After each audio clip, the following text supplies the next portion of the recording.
Hawak ko ang bit. Hawak ko ang bit. Magpahinga daw muna siya. Muna si Wa. Bili rin ako nito ang pang ano sa garden.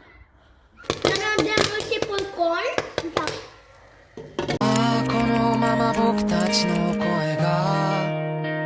Daniel, I told you, go down. Maybe you fall. No. You're big now, look. You marry now. Ito pala yung niluluto ko, guys. Ito ako ng dalawang hita ng manok. Let's make balik-baliktad. Baliktarin muna natin ang ating chicken. Mama, put in a fit. No, this is mommy put in vegetable.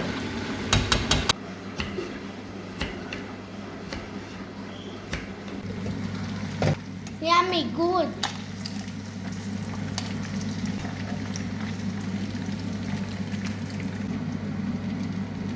So, hello, my angel. So, palabas kami ngayon. Punta kami ng tindahan kung saan kami bumibili ng lupa. Ito, zip your jacket. Zipper. And give me the key. Key. White lock. Daddy said lock the key. Lock muna natin. Kabilin-bili na ni... Water did die. Eat.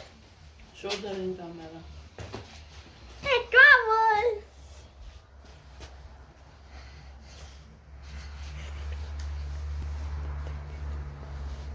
Hawak ko ang beat. Come here, mo beer. Hawak ko ang beat. Come on. Hawak ko ang beat. Hawak ko ang beat. Guys, malayo-layo na yung nalakad namin.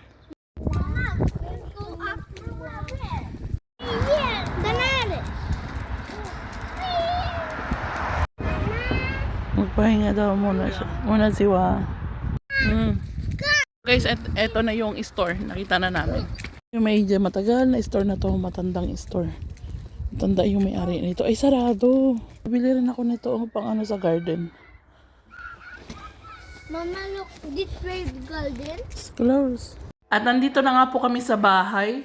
Pagkagaling po pala namin sa pagbili ng lupa, ay nagyayaya yung mga bata na dumaan daw kami ng propi. Gusto raw nila magpabili ng hamburger. Hindi ko alam na holiday pa rin pala ngayon sa Romania. Kaya naman ang sabi ko sa kanila, bibili na lang ako ng itlog at saka yung tinapay ay magluluto ako ng egg sandwich. At napabili na rin pala ako ng 3 pirasong hita ng manok. Tingnan nyo naman ma-angel at napakamura po. Grabe no, 11 lei lang yung nabili kong manok. Sana no, dumating din yung time na ganito rin sa Pilipinas na napakamura po ng halaga ng manok. Kumbaga para nagkakahalaga ng 11 lei sa atin, 11 pesos. Hiniwa-hiwa ko na po pala at nilagyan ko na ng asin itong patagalin mo muna natin siya ng mga 30 minutes as ilalagay ko siya sa freezer. Ngayon naman naghugas na po pala ako nitong mga plato. Bumili rin po pala ako kanina may angel lang mais. Hindi nyo po na itatanong ay mahilig po itong mga bata sa popcorn. Bali, kalahati lang po pala yung ilalagay natin dyan para sa sunod meron pa silang kakainin pag napagusto sila mag-snack. Namumroblema po pala dyan si Jacob dahil po nakalabas yung aming aso at hindi niya pala nailak yung pinto. Sabi ko, hayaan lang niyang buksan yung gate at papasok din yung pag nagutom. Bawal po kasi ang ligaw na aso dito. Another multiple corn?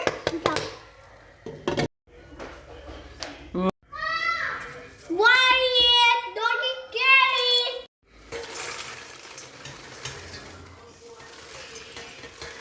At naluto na nga po itong popcorn. Dalhin ko na po pala ito agad sa mga bata dahil mas masarap pong kainin niyan kung pag mainit-init pa. Nasanay po kasi ang mga bata may angel sa kanilang mahilig din po yung tatay nila dyan sa popcorn. Kesa po diba na kumain sila ng mga chips, iyan na lang pong popcorn at mas mabuti pang kainin. Sabi ko sa kanila, pagkatapos niya na ako'y pupunta na sa kusina at itutuloy ko na yung pagluluto ng chicken. At ayun nga may angel, after 40 minutes ay kinuha ko na itong minarinate kong manok kanina na hindi ko na napakita sa inyo. So bali may angel, iba naman po yung recipe na niligay ko dyan yung mga ricado. Tinaray ko lang po kanina yung recipe na yun may angel at nagustuhan ng mga bata at nasarapan din po ako. Without harina po yan at without itlog at walang patis yan. Ayun nga lang may angel dahil nag-church po ako kanina, hindi ko napakita sa inyo yung mga nilagay ko dyan. In fairness siya may angel, masarap siya at pwede mo rin siyang gawing crunchy kahit walang harina. At syempre kung gusto mo ng crunchy, kailangan 2 beses mo siyang perituhin. And that's all for today my angel. Don't forget to follow our page, May Diary. And also don't forget to comment, like, and share our video.